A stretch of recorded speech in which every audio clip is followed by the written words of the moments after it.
La Fiera di Vicenza ha ospitato l'edizione 2024 di Passione Veneta. Passione Veneta, una manifestazione nata per valorizzare i prodotti della zootecnia. Andiamo a sentire le voci dei protagonisti. Floriano De Franceschi, presidente di ARA Veneto, torna a Passione 2024 con l'esposizione delle macchine agricole, dei grandi formaggi, ma soprattutto con un momento di approfondimento dedicato a che cosa? Ma è dedicato fondamentalmente al lavoro che fa ARAV come tecnica. Noi, sapete, facciamo i controlli funzionali sulle stalle, ogni 40 giorni siamo in stalla per fare le analisi del latte e tutto quello che serve poi per fare il miglioramento genetico, quindi questa all'interno della manifestazione è la parte puramente tecnica, dove tocchiamo però delle dinamiche, forse due diciamo le dinamiche un po' più importanti, oltre nella prima parte con il professor Massimo De Marchi al lavoro che facciamo noi. Poi con il professor Pullina dell'Università di Sassari cominciamo a entrare in una dinamica che avete visto già dal titolo, comincia a cambiare un po' la tendenza, no? La stalla come metodo di beneficio per i gas climalteranti, quindi non è più essere accusati di essere dei inquinatori, ma stiamo con le nostre stalle migliorando il pianeta. È un momento importante dove non solo abbiamo tutte le eccellenze a disposizione del nostro territorio, ma anche l'esposizione anche di quella che è la ricerca e l'innovazione in ambito agricolo, anche con macchinari nuovi, anche di precisione. Grazie anche ai fondi del PNRR, da questo punto di vista è possibile investire molto sulla meccanica di precisione, che ci consente anche di avere un'attenzione ambientale molto importante, che è un po' la filosofia che diciamo la Commissione Europea ha e che anche noi cerchiamo di rispettare, anche se francamente avremo la necessità di rivedere un po' alcune politiche, perché insomma le proteste dei trattori di quest'ultimo periodo ci dicono che qualcosa da migliorare c'è.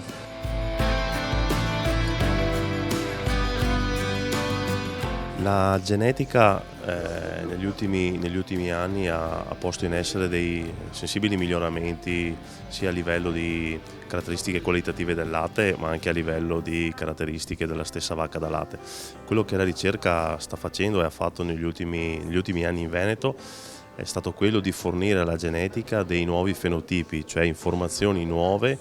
relative ad esempio alle caratteristiche qualitative del colostro, per esempio, oppure a marcatori di benessere della vacca da latte, e questi fenotipi nuovi che sono stati appunto forniti nell'ambito dei progetti aggiuntivi sono stati poi presi in carico dalle associazioni nazionali di razza, ad esempio la Frisone Italiana, la Pezzata Rossa o la Rendena, che hanno poi sviluppato degli indici genetici che si sono poi tramutati in nuovi indici tori e quindi nuovi riproduttori che possono essere poi utilizzati a livello di popolazione per migliorare queste caratteristiche qualitative o funzionali della vacca da latte.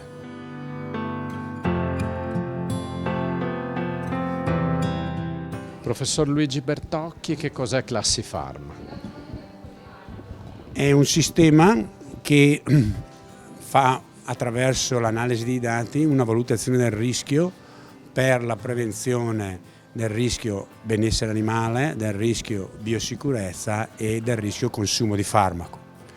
I dati che elaborano sono ottenuti sia dalle attività della sanità pubblica che dalle attività della sanità privata, quindi dei veterinari che seguono le aziende. Tutti questi dati sono elaborati secondo dei protocolli scientifici ben precisi e validati, e vengono poi utilizzati per far sì che ogni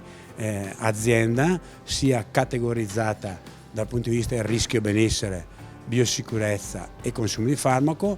e in base al livello di rischio vengono poi impostati dei piani di miglioramento per ridurre questi fattori di rischio. La stalla è un beneficio innanzitutto per l'umanità, perché ci dà da mangiare. Ed è la cosa più importante. Senza mangiare non possiamo fare niente, non ci possiamo curare, non possiamo andare a trovare gli amici, per cui diciamo che il cibo è la cosa più importante, perciò i nostri agricoltori e allevatori fanno il mestiere più importante Dopodiché la stalla è un luogo in cui si emettono gas climalteranti e anche altre sostanze che possono avere potenziali attività di inquinamento, ma è anche il luogo in cui si assorbono queste emissioni. Per cui quando si parla di sistemi agroalimentari, piuttosto che di emissioni, bisogna parlare di bilancio, cioè quanto si emette e quanto si riesce a sequestrare nell'ecosistema agricolo e zootecnico in cui si agisce. Secondo la pseudoscienza il latte aumenterebbe il rischio di malattie cardiovascolari, magari anche il rischio di malattie oncologiche, sarebbe pro-infiammatorio. In realtà nulla di tutto ciò, perché gli studi sulle popolazioni, cioè gli studi epidemiologici, dimostrano esattamente il contrario, cioè il consumo di latte e di formaggi è associato generalmente a una riduzione del rischio cardiovascolare. Certi studi dimostrano anche che è associato a una riduzione del rischio oncologico e non è mai stato dimostrato in studi epidemiologici che possa aumentare l'infiammazione. Peraltro latte e latticini sono importantissimi per la loro composizione, soprattutto in proteine, per l'apporto di calcio, di alcuni grassi particolari, per cui privarsene senza giustificato motivo sarebbe veramente una cosa spiacevole.